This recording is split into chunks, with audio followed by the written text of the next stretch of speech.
बिहार शरीफ विधानसभा क्षेत्र के छज्जू मोहल्ला वार्ड संख्या 13 में राजनेत्री डॉक्टर आयशा फातिमा समाज सेवी यासिर इमाम की ओर से दावत इफ्तार का भव्य आयोजन किया गया। इस मौके पर मुस्लिम और गैर मुस्लिम समाज के बड़ी संख्या में लोगों ने शामिल होकर आपसी भाईचारे और सौहार्द का संदेश दिया। पवित्र रमजान माह के अवसर पर आयोजित इस दावत इफ्तार में रोजेदारों ने एक साथ रोजा खोला और देश में अमन, शांति और तरक्की के लिए दुआ मांगी। कार्यक्रम में मौजूद लोगों ने कहा कि रमजान का महीना आपसी प्रेम, भाईचारा और इंसानियत का पैगाम देता है। उन्होंने कहा कि भारत गंगा जमुनी तहजीब का देश है, जहां सभी धर्मों के लोग मिलजुल कर रहते हैं और यही हमारी सबसे बड़ी ताकत है।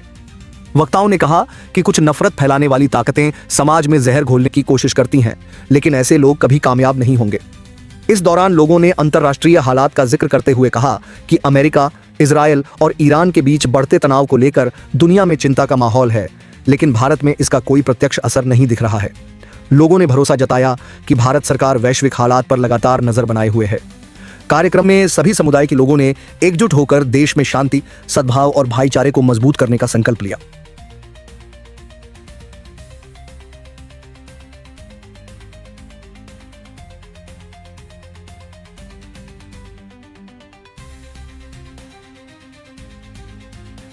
नहीं, हम लोगों के देश में, भारत में पूरी तरह से अमन शांति है। यहाँ किसी भी तरह का कोई भी युद्ध की भावना नहीं है। यहाँ लोग बहुत आपसी भाईचारा, प्रेम, मोहब्बत के साथ रहते हैं और रहते आएंगे।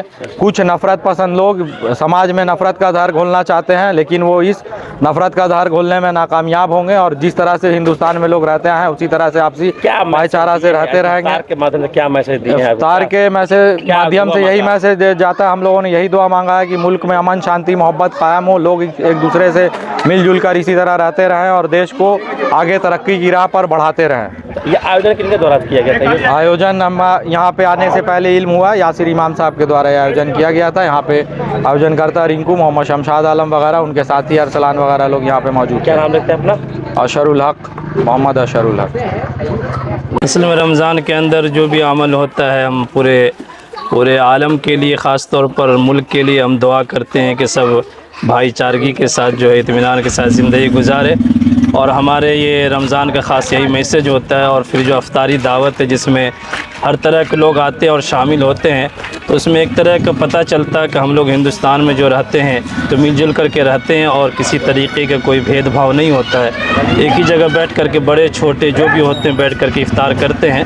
तो इससे पता चलता है कि हिंदुस्तान के अंदर प्यार और मोहब्बत के साथ लोग रह रहे हैं और रहना भी चाहिए। अच्छा, युद्ध को लेकर क्या कहेंगे? युद्ध के कुछ मांगा भारत के लिए, कुछ दुआ मांगा इफ्तार में? ये तो हम हमेशा दुआ करते हैं, अपने मुल्क के लिए दुआ करते ही रहते हैं। ऐसा नहीं है कि सिर्फ अगर लड़ाई चल रही है उसके लिए नहीं, हमेशा हम दुआ करते। जब भी हम नमाज़ पढ़ते, ख़ास तौर पर जुमा के अंदर, तो अपने इलाके के लिए भी दुआ करते हैं और पूरे मुल्क के लिए दुआ करते हैं कि यहाँ अमन व अमान के साथ हर बंदा जो भी रह रहे हैं वो ज़िंदगी गुजारे। ये ख़ास तौर पर लड़ाई का मामला है तो ये सरकार के ताल्लुक़ से रहता है कि वो किस तरीके से उसे डील कर रही है, तो हम लोग जो है अवामी सतह पर नहीं कर सकते हैं, ये सरकार का मामला है। क्या नाम है अपना? मेरा नाम मोहम्मद असलम है।